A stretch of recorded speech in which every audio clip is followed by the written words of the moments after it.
Assalamualaikum, jumpa lagi dengan pembelajaran Ibu Reni. Kita masih berada di materi kelas 5, tema 1, subtema 1, pembelajaran ke-5 dan ke-6. Coba perhatikan, gambar hewan apakah ini? Ya, itu adalah gambar hewan kelinci dan siput. Lalu, apa perbedaan alat gerak kedua hewan di samping? Kelinci menggunakan dua kaki depan dan dua kaki belakang untuk melompat dan bergerak. Sedangkan siput menggunakan otot perutnya untuk bergerak.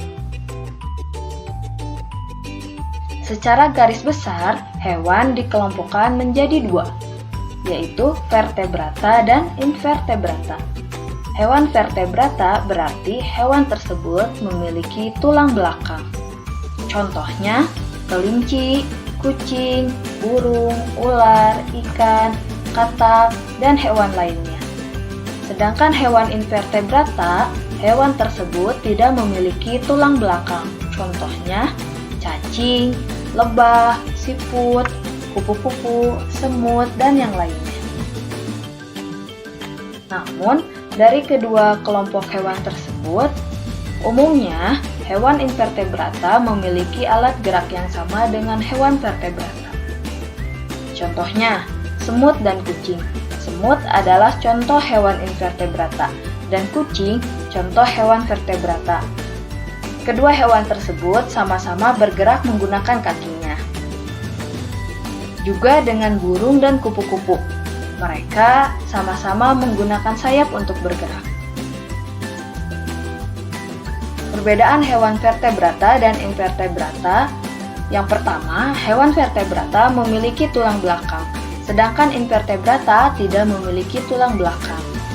Yang kedua, hewan vertebrata memiliki bagian tubuh yang umum, seperti kepala, leher, badan, dan kaki. Sedangkan hewan invertebrata memiliki susunan tubuh yang lebih sederhana. Perbedaan yang ketiga yaitu hewan vertebrata memiliki alat pencernaan yang memanjang dari mulut sampai ke pembuangan, sedangkan invertebrata hanya memiliki alat pencernaan yang masih sederhana. Nah, lihat kedua gambar hewan tersebut. Di sana ada burung dan lalat. Burung termasuk ke hewan vertebrata karena memiliki tulang belakang.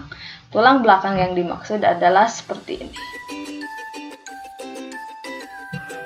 Sedangkan lalat termasuk kepada hewan invertebrata. Ia tidak memiliki tulang belakang. Nah, ini contoh hewan lainnya yang termasuk ke vertebrata dan ke invertebrata. Di sini di vertebrata ada gambar yang seperti manusia. Ya, manusia termasuk ke vertebrata karena manusia juga memiliki tulang belakang.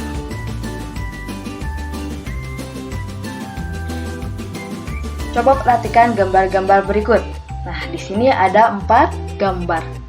Gambar-gambar di atas adalah contoh gambar ilustrasi. Nah, jenis-jenis gambar ilustrasi itu yang pertama ada gambar realis. Gambar realis ini gambar yang dibuat sesuai kenyataan aslinya. Yang kedua ada karikatur. Karikatur ini gambar yang dilebih-lebihkan atau mengubah dari objek aslinya. Yang ketiga ada kartun.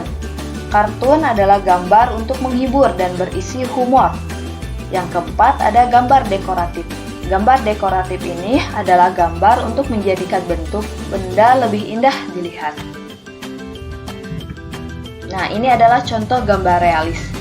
Di sini ada gambar keadaan di pasar. Mirip kan? Kemudian ada karikatur. Nah, ini karikatur ini adalah gambar yang dilebih-lebihkan. Nah, di sini kepala B.J. Habibie lebih besar dari badannya, padahal tidak ya. Kemudian ini adalah gambar kartun dan ini gambar dekoratif. Nih, gambar dekoratif ini diwarnain seindah mungkin agar indah dilihat. Lalu bagaimana cara membuat gambar ilustrasi? Yang pertama, yaitu dengan menentukan tema. Tema yang ditentukan harus sesuai dengan teks yang akan diilustrasikan. Jika sudah menentukan tema, baru kalian bisa membuat sketsa. Sketsanya biasanya menggunakan pensil.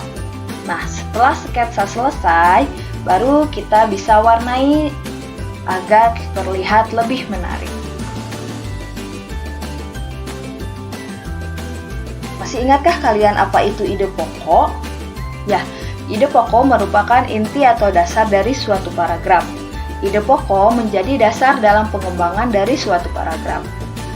Langkah-langkah mengembangkan ide pokok: yang pertama, menentukan topik dari paragraf yang akan dibuat. Kemudian, membuat sebuah kalimat berisi ide pokok. Selanjutnya, mengembangkan kalimat ide pokok tersebut menjadi beberapa kalimat. Kemudian, yang terakhir, menyusun kalimat-kalimat tersebut menjadi paragraf yang padu. Kita amati gambar di bawah ini. Setelah mengamati gambar, mari kita coba membuat paragraf dari gambar tersebut. Yang pertama, tadi adalah menentukan ide pokok. Kita ambil ide pokoknya, yaitu membersihkan kandang kelinci. Yang kedua, yaitu membuat kalimat berisi ide pokok. Nah, kalimat yang dibuat adalah seperti ini. Pada pagi yang cerah, Pak Rudi dan Edo membersihkan kandang kelinci bersama-sama. Yang digarisbawahi itu tadi ide pokok yang di atas ya.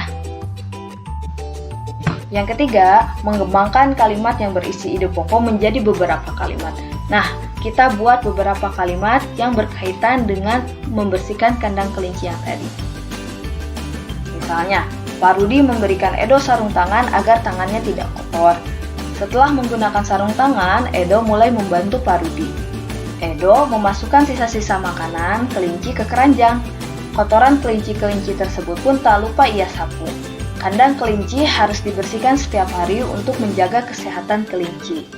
Nah, setelah kalimat-kalimat penggembang ini ada, kita gabungkan dengan kalimat yang berisi ide pokok menjadi paragraf yang padu seperti ini.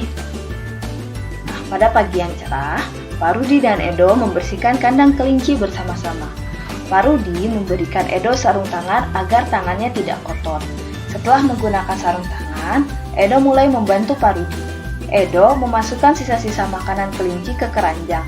Kotoran kelinci-kelinci tersebut pun tak lupa ia sapu. Kandang kelinci harus dibersihkan setiap hari untuk menjaga kesehatan kelinci. Nah, tulisan yang berwarna merah itu adalah ide pokoknya. Sedangkan yang hitam itu berarti kalimat pengembang atau kalimat penjelasnya. Nah, sekian materi dari Ibu. Mudah-mudahan bermanfaat dan tetap semangat ya walaupun belajar dari rumah. Wassalamualaikum warahmatullahi wabarakatuh.